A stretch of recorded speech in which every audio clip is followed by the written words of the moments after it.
Pride Daily. Hi there, I'm Kev McGraw. Coming up, a top lesbian surfer is honoured. First though, new clinical trials of puberty blockers have been announced in the UK.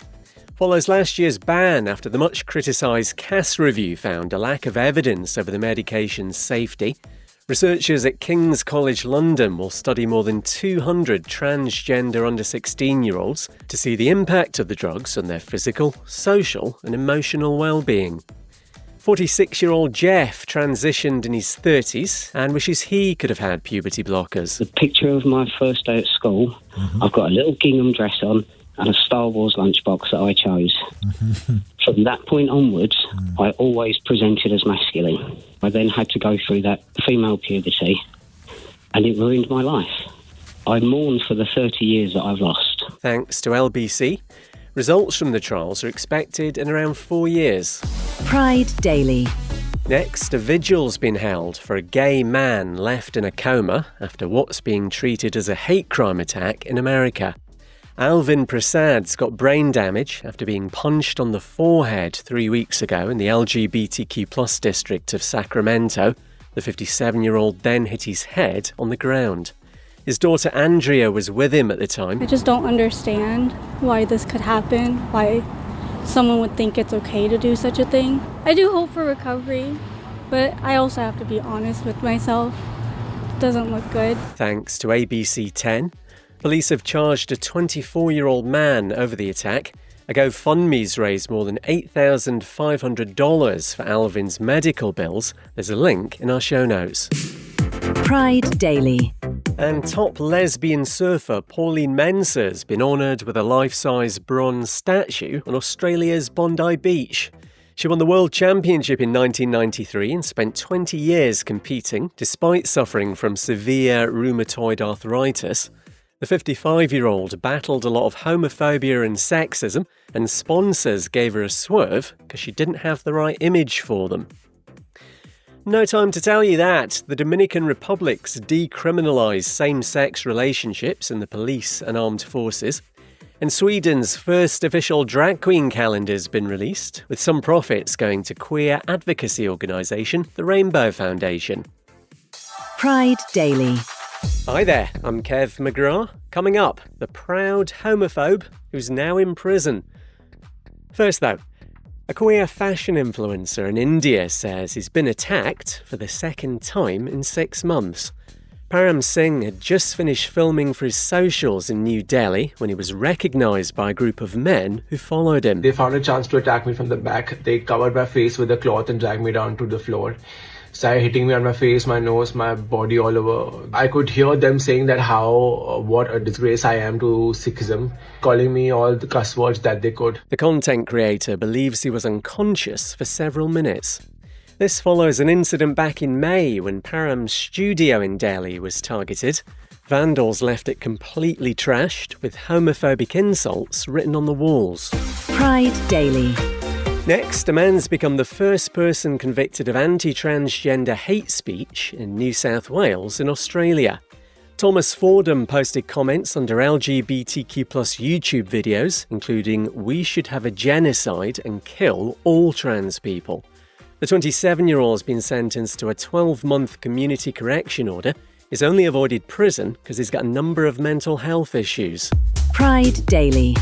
And Brazil's former president, the self-described proud homophobe Jair Bolsonaro, is in jail. The 70-year-old, who once said he'd rather have a dead son than a gay son, had been under house arrest over an attempted coup. There were fears he might leg it though, so he's been moved to prison. He also said parents should beat being gay out of their children. Have a lovely time being locked up with all those sexually frustrated men, Jair. No time to tell you that. The Miss England beauty competition's got its first out gay winner. Grace Richardson hopes to use a new profile to break down stereotypes about lesbians. Well, she's got long hair. And in Jersey and the Channel Islands, same-sex parents now have the same legal recognition as straight couples. The Queer Family Podcast. Hey there, listeners. Do you like to hear real and honest stories? And do you also believe in inclusion and diversity? If so, I have the podcast for you. My name is Jamie, and I'm the host of the Queer Family Podcast, the show all about family, but with gay. I go in depth with weekly guests about how they built their beautiful queer families and how we all show up in a world that wasn't necessarily designed for families that look like ours. The mission is to uplift, highlight, normalize, and celebrate LGBTQIA plus families in all of our beautiful identities, and we do just that week after week. Tune in every Monday to new episodes. Find us wherever you find your pods. Happy listening. Love is love on the Queer Family Podcast. Love is love. Pride Daily. Hi there, I'm Kev McGrath. Coming up, trolling the transphobes with glitter. First though, gender-critical activist Graham Linehan's been convicted of damaging a trans teenager's mobile. The 57-year-old was in a confrontation with Sophia Brooks, who was 17 at the time, at a conference in London last year. He's down £1,350 for criminal damage after grabbing the phone of the pro-transgender activist and throwing it to the ground. Speaking outside Westminster Magistrates Court, he didn't exactly sound contrite. There are a group of dangerous men who are determined to bully women and girls and to misuse the courts and police in furtherance of a misogynistic agenda.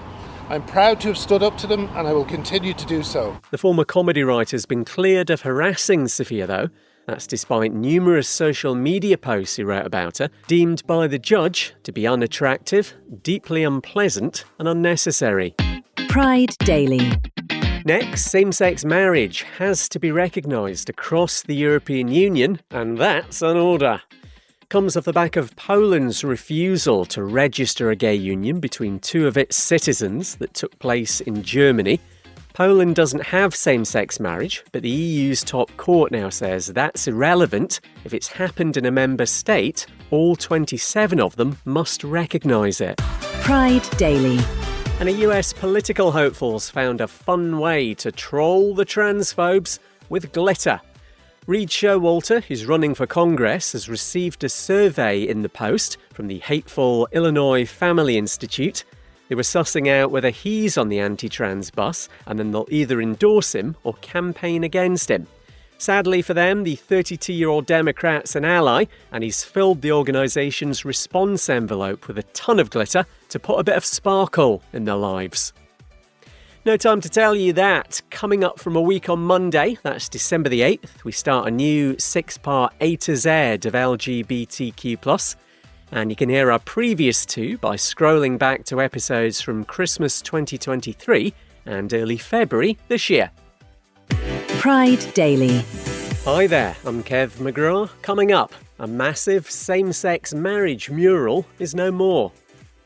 First though, a same-sex couple who can finally both be named on their son's birth certificate.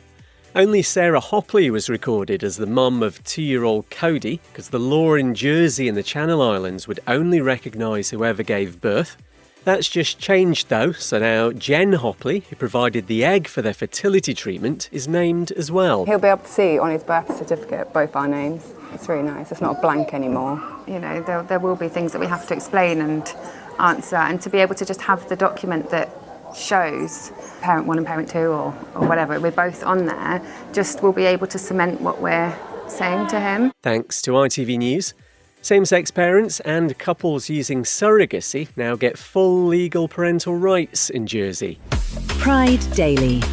Next, the US radio host who said on air that gay people spread HIV and AIDS and conversion therapy works. Julie Ann continues to broadcast on Los Angeles-based Radio Korea, despite coming out with this rubbish 3 weeks ago on her morning show. Her boss admits the comments included factual inaccuracies and claims the station doesn't necessarily share the opinions of its presenters. Pride Daily. And some street art depicting an ex-Australian Prime Minister who was against same-sex marriage, wearing a wedding dress and marrying himself, has been painted over. The mural had been on a building in Sydney since 2017, when the country voted for gay marriage, ignoring Tony Abbott's campaigning against it. It was a massive show of support from artist Scotty Marsh, who says he'd be up for recreating the piece. No time to tell you that a lesbian pie eating competition's been held at a women's sports bar in San Francisco. It was raising money for Lesbian Visibility Week. Don't think I've ever had a lesbian pie. Pride Daily. Hi there, I'm Kev McGrath. Coming up, does Putin think card games can turn you queer? Poker? Not anymore.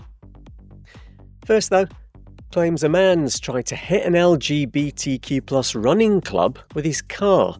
Police in Florida say the 41 members of Night Runners were targeted in a park by a Ford Bronco SUV. Moments before, the group's treasurer had seen the vehicle parked up and asked the driver if he was taking part in the run. He seemed aggravated that I was asking him. He said no, I just stepped away, and he got in his car, pulled out, accelerating, pedal to the metal, and coming right at me where I was standing. This car's flying at you. I have never seen a car fly that fast right towards me in my entire life. Rudolph Galindo speaking to WPBF. 43-year-old Ihab Mustafa al-Mahmoud's up on a number of charges, including 2 counts of aggravated assault, and a hate crime charge might be added. Pride Daily. Next, Japan's same-sex marriage ban is constitutional if you go by a ruling from Tokyo's High Court. This contradicts decisions made by other courts around the country ahead of a definitive judgment, possibly next year, from the Supreme Court. Amnesty International calls the Tokyo ruling a damaging step backwards. Pride Daily. And an online version of the card game Solitaire is being censored in Russia for breaking the anti-queer propaganda laws there. Flick Solitaire's got LGBTQ+ themed decks, and it's feared anyone who sees them will immediately begin to fart rainbows or something. Gaming company Valve's removed it from its Steam marketplace there on government orders, which have so far been ignored by Google and Apple stores. No time to tell you that beauty pageant Miss Trans Star International begins later in Puerto Rico. And you've got the International HIV Kiss-In on Sunday on the US-Mexico border. It's raising awareness of queer migrants living with the virus ahead of World AIDS Day on Monday. If you tell your friends about Pride Daily, they'll like you even more. That's your lot. I'll see you next week.